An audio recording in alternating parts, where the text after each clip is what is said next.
स्नेनिल्स art of teaching या चॅनलवरती आपल्या सर्वांचं स्वागत आहे. विद्यार्थी मित्रांनो, जे विद्यार्थी डीएड आणि बीएड झालेले आहेत त्यांच्याकरिता ही संपूर्ण माहिती आहे. विद्यार्थी मित्रांनो, आपण डीएड बीएड झालेले आहेत, गेल्या 5 वर्षापासून 4 वर्षापासून आपण अभ्यास करत आहात, टीईटी देत आहात, सीईटी देत आहात, टेट सुद्धा देत आहात. अशा जे विद्यार्थी टेट सीईटी सीटीईटी नाही आहेत, अशा विद्यार्थ्यांसोबतचे जे विद्यार्थी लागलेले आहेत, जे मित्र लागलेले आहेत, जे शिक्षक झालेले आहेत, जे 2011-8 पासून डीएड झालेले आहेत, परंतु त्यांना हे माहिती नाही की मी डीएड झालेला आहे, बीएड झालेला आहे, परंतु शिक्षक जर झालेले आहेत, शिक्षक जे होत आहेत ते मी त्या ठिकाणी रजिस्ट्रेशन करू शकतो का? जे पवित्र पोर्टल आहे त्या माध्यमातून मी लागू शकतो का? त्यासाठी मला काय करावं लागेल? याची संपूर्ण माहिती आपण या व्हिडिओमध्ये बघणार आहोत.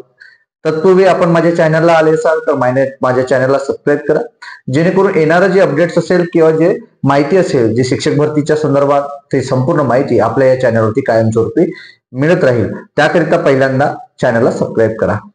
विद्यार्थी मित्रांनो, आपण 2008 पासून जर डीएड झालेले असाल, 11ला डीएड कम्प्लीट झाले असेल तुमचं, त्यापासून आतापर्यंत तुम्ही जर डीएड बीएड झालेले असाल आणि तुम्हाला जर शिक्षक बनायचं आहे तर त्यासाठी तुम्हाला त्या पवित्र पोर्टलवरती नोंदणी करता येतं का? पवित्र पोर्टलवर नोंदणी कोण करू शकते या संदर्भात संपूर्ण माहिती मी या व्हिडिओमध्ये देत आहे. आपल्याला माहिती आहे, आपलं डीएड झाल्यानंतर ज्या वेळेला तुमचे मित्रमंडळी लागली असेल किंवा सिनियर लागलेले असतील त्या वेळेला कोणतंही पवित्र पोर्टल नव्हतं, परंतु 2011 पासून सीईटी आली हे आपल्याला सर्वांना माहिती आहे. मग 2011 नंतर तर 2017 पर्यंत या 5 ते 6 वर्षामध्ये कोणतीही भरती झालेली नाही आणि शासनाने मग एक पोर्टल आणलं आणि ते पोर्टल हे पवित्र होतं असं त्या ठिकाणी म्हटलं जातं. म्हणजे या पवित्र पोर्टलच्या माध्यमातून ही भरती करण्यात आली. मग त्यावेळेला 2 टप्पे त्या ठिकाणी करण्यात आलेले आहेत. मग एक सीटीईटी म्हणजे मास्तर किंवा शिक्षक एक बनण्याच्या लायकीचा माणूस बनण्यासाठी एक टीईटी नावाची प्रक्रिया किंवा टीईटी नावाची एक्झाम ही महाराष्ट्र राज्याकडून घेतली जातं आणि सीटीटी नावाची प्रक्रिया म्हणजे जी परीक्षा आहे ही सेंट्रल म्हणजे केंद्राकडून घेतली जाते. या 2 पैकी जर तुम्ही ती पात्र झालात तर ते 150 मार्काचे पेपर असतं. त्यापैकी जर तुम्ही पात्र झालात तर तुम्ही त्या शिक्षक बनण्याच्या लायकीचे होता असं त्या ठिकाणी, म्हणजे तुम्ही शिक्षक बनण्यासाठी पात्र आहात असं त्या ठिकाणी समजलं जातं. मग ही टीईटी परीक्षा तुम्हाला पास होणं गरजेचं आहे, सीटीईटी होणं गरजेचं आहे. मग तुम्ही सीटीईटी आणि टीईटी झाले म्हणजे तुम्ही पात्र झालात का? तुम्ही शिक्षक बनणार आहात का? तर अजिबात नाही. मग ते तुम्ही पवित्र पोर्टलवर नोंद करू शकता का? नाही. तर पहिल्यांदा पवित्र पोर्टलच्या माध्यमातून भरती करण्यात आली आणि ती भरती 2017ची भरती होती, जे की कशी तरी हळूहळू करत ती 2 वर्ष लागली आणि 2019ला विद्यार्थी जॉईन झाले आणि त्यानंतर आला मग कोरोना. विद्यार्थी मित्रांनो, ही जे पवित्र पोर्टल आहे या पवित्र पोर्टलची आता दुसरी भरती आहे, म्हणजे 22 मधली ही दुसरी भरती आहे, 17 आणि आता 22 म्हणजे 5 वर्षानंतर ही भरती झाली. मग पोरांच्या आशा जे काही डीएड झाले बीएड झाले विद्यार्थी आहेत त्यांनी पहिल्या वेळेला जेव्हा भरती झाली त्यांना त्यावेळेला मजाक वाटली, कारण भरती ही 5-6 वर्ष झालीच नाही.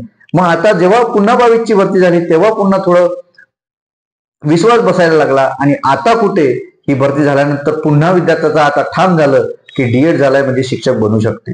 परंतु अर्धे विद्यार्थी असे आहेत की डीएड झाल्यानंतर त्यांना शिक्षक बनायचं आहे, नेमकं पवित्र पोर्टल काय आहे, सीटीईटी काय आहे हे सुद्धा त्यांना माहित नाही. मग पवित्र पोर्टलवर यावेळी जर तुम्हाला नोंद करायची असेल तर विद्यार्थी मित्रांनो, तुम्ही सीटीईटी पण पास असणं गरजेचं आहे, पण तुम्हाला जर त्या ठिकाणी नोंद करायची आहे तर तुम्हाला टेट परीक्षा द्यावी लागेल. टेट परीक्षेचे गुण त्या ठिकाणी नोंद करावे लागतात आणि त्याच गुणांवरती तुम्ही शिक्षक बनता.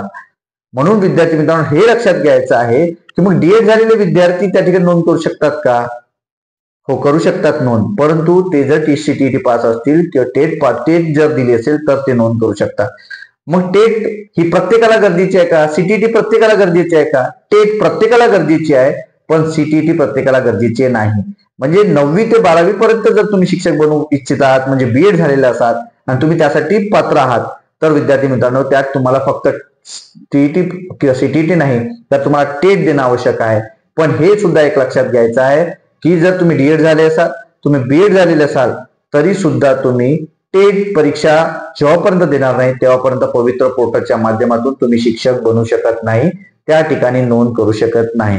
म्हणून ज्या विद्यार्थ्यांनी आता 2,11,000 विद्यार्थ्यांनी जी टेट परीक्षा दिली ते विद्यार्थी या पवित्र पोर्टलमध्ये होणाऱ्या पवित्र पोर्टलमध्ये येणारी जी काही शिक्षक भरती आहे त्या शिक्षक भरतीमध्ये नक्कीच तुम्ही लायबल असणार आहात, पात्र असणार आहेत आणि त्यात गुणांची अट नाही हे सुद्धा लक्षात घ्यायचं आहे. काही विद्यार्थी प्रश्न करतील की सर पवित्र पोर्टलमध्ये लागायसाठी किती मार्क्स पाहिजे, तर लक्षात ठेवा तुम्ही किंवा पवित्र पोर्टलवर नोंदणी करण्यासाठी किती मार्क्स पाहिजे, तर लक्षात घ्यायचं आहे त्यात त्या गुणांची अट नाही. तुम्हाला 2 मार्क असेल तरी तुम्ही त्या ठिकाणी रजिस्ट्रेशन करू शकता. तुम्हाला 100 मार्क्स असेल, 150 मार्क्स असेल तरी तुम्ही त्या ठिकाणी नोंद करू शकता. तुम्हाला 40 असेल, 35 असेल तरी तुम्ही नोंद करू शकता. पण पवित्र पोर्टलला नोंदणी करण्यासाठी टेट परीक्षा द्यावीच लागते विद्यार्थी मित्रांनो. आणि जे डीएड झालेले विद्यार्थी आहेत त्यांना जर शिक्षक बनायचं असेल तर सीटीईटी पेपर 1, सीटीईटी पेपर 2 आणि टेट परीक्षा ह्या बाबी तुम्हाला पास असणं गरजेचे आहेत. ह्या परीक्षा तुम्हाला पास असणं गरजेचे आहे, तरच तुमचा या ठिकाणी विचार केला जातो आणि तुम्ही शिक्षक बनू शकता विद्यार्थी मित्रांनो. आणि जे बीएड झालेले विद्यार्थी आहेत त्यांनी ज्या टेट मध्ये देणं आवश्यक आहे, टेट परीक्षा देणंच आवश्यक आहे. तुम्ही जर सीटीटी पास नसले तरी पण 9वी ते 12वी साठी तुमचा विचार केला जातो आणि तुम्हाला टेट परीक्षामध्ये जास्तीत जास्त गुण असेल तर तुम्ही त्या ठिकाणी पटकन शिक्षक म्हणून लागता. तुमच्या गुणानुक्रमाने तुमचा त्या ठिकाणी तुमची निवड केली जाते. हेच पवित्र पोर्टल संदर्भाचे हे अपडेट होतं. यानंतरही जे अपडेट आहे ते अपडेट कायमस्वरूपी आपल्याला शिक्षक भरतीची मिळत राहील. त्याकरिता आपण प्रथमतः माझ्या चॅनलला सबस्क्राईब करा, जेणेकरून कायमस्वरूपी अपडेट मिळेल. आपल्याला हा व्हिडिओ ही माहिती आपल्याला कशी वाटली हे नक्की कमेंट बॉक्समध्ये कळवा आणि आवर्जून सबस्क्राईब करा. धन्यवाद.